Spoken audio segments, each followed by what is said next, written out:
महाराष्ट्र में पहली बार ऐसा हुआ कि शिवसेना के विधायकों ने ईवीएम के विरोध में विधानसभा में शपथ लेने से इनकार कर दिया। आज महाविकास आघाडीने हा निर्णय घेतला की आजच्या दिवसासाठी आम्ही जी आमदारांची शपथ असते ती घेतलेली नाहीये निषेध म्हणून। उद्धव गुट वाली शिवसेना के पास 20 विधायक हैं। महाराष्ट्र के राजनीतिक इतिहास में पहली बार है जब किसी पार्टी ने चुनाव में धांधली का आरोप लगाकर विधानसभा में शपथ लेने से इनकार कर दिया हो। अमृतकाल में न जाने क्यों हर तरफ इतना अंधेरा छाता जा रहा है कि बहुत सारी चीजें पहली बार हो रही हैं।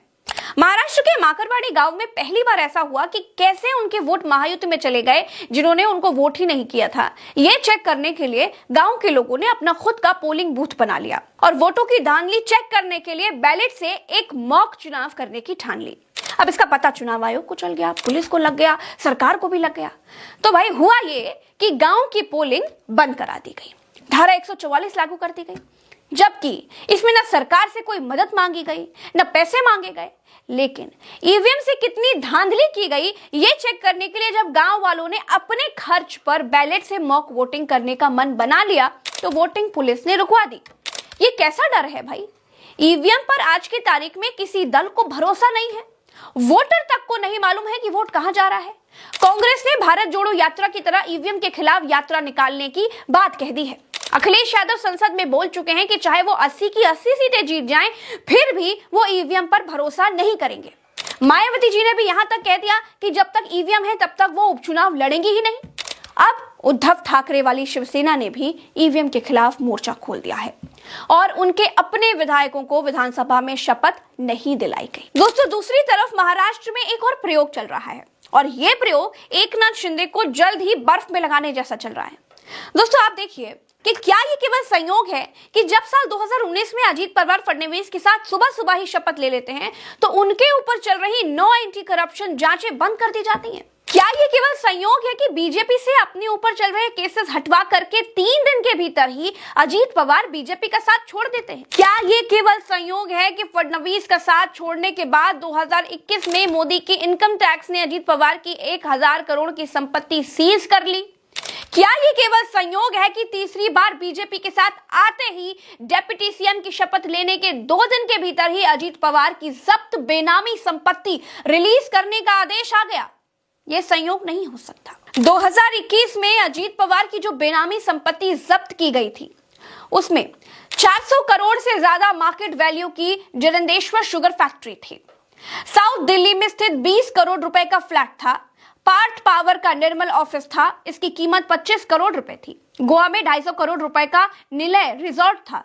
पुणे, मुंबई समेत महाराष्ट्र की 27 अलग अलग जगहों पर जमीनें थी। बीजेपी सरकार ने अजीत पवार को यह दिखा दिया कि बीजेपी के साथ रहने पर उनके कैसे केसेस हट जाते हैं और दूर जाने पर कैसे केसेस लाश दिए जाते हैं। ये अजीत पवार को खुली धमकी है कि अगर वो भविष्य में मुख्यमंत्री बनने की ख्वाहिश लेकर इंडिया गठबंधन के साथ जाने का सोचते भी हैं या फिर कुछ ऊंच नीच करने की कोशिश करते हैं तो जो लोग केस हटवाना जानते हैं, जो लोग संपत्ति सीज करवाना जानते हैं, वो केस लगवाना भी जानते हैं और छापे मरवाना भी जानते हैं। विपक्ष इस 1000 करोड़ की संपत्ति रिलीज करने को अजीत पवार की लॉयल्टी के इनाम के तौर पर देख रहा है। बीजेपी अजीत पवार को अपने लिए शिंदे से बड़ा साथी बनाना चाहती है। इसके पीछे एक कारण भी है। शिंदे और बीजेपी का लगभग एक जैसा वोट बैंक है, यानी कोर हिंदू या मराठा वोट बैंक। शिंदे और बीजेपी हिंदू वोट का आपस में ही बंटवारा करते हैं। बीजेपी का वोट शिंदे के साथ रहने से बढ़ता है, जबकि अजीत पवार के साथ मुस्लिम वोट जुड़ता है। अजीत पवार के साथ रहने से बीजेपी को मजबूती मिलती है। बीजेपी इस बात को कहती भी है कि 2029 में वो अपने दम पर सरकार बनाएंगे। अपने दम पर सरकार बनाने का सपना शिंदे को साथ में रखकर कभी पूरा नहीं होगा। झौवा भर वोट शिंदे और बीजेपी में बंटकर पौवा भर रह जाते हैं। बीजेपी जब अपने दम पर सरकार बनाने के माइंड मेकअप के साथ उतरेगी तो फिर अपने साथ अपने ही हिंदू वोट काटने वाली शिवसेना को वो बर्दाश्त नहीं करेगी।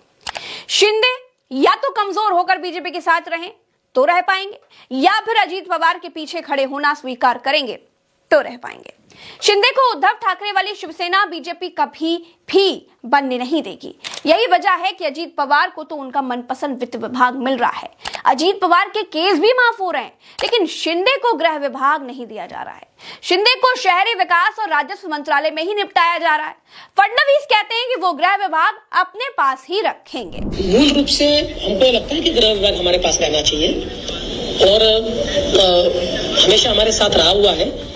और विशेष रूप से क्या होता है, वैसे तो हम तीनों साथ में ही है, लेकिन चूंकि केंद्र सरकार से, केंद्रीय गृह मंत्रालय से बहुत ज्यादा कोऑर्डिनेशन करना पड़ता है।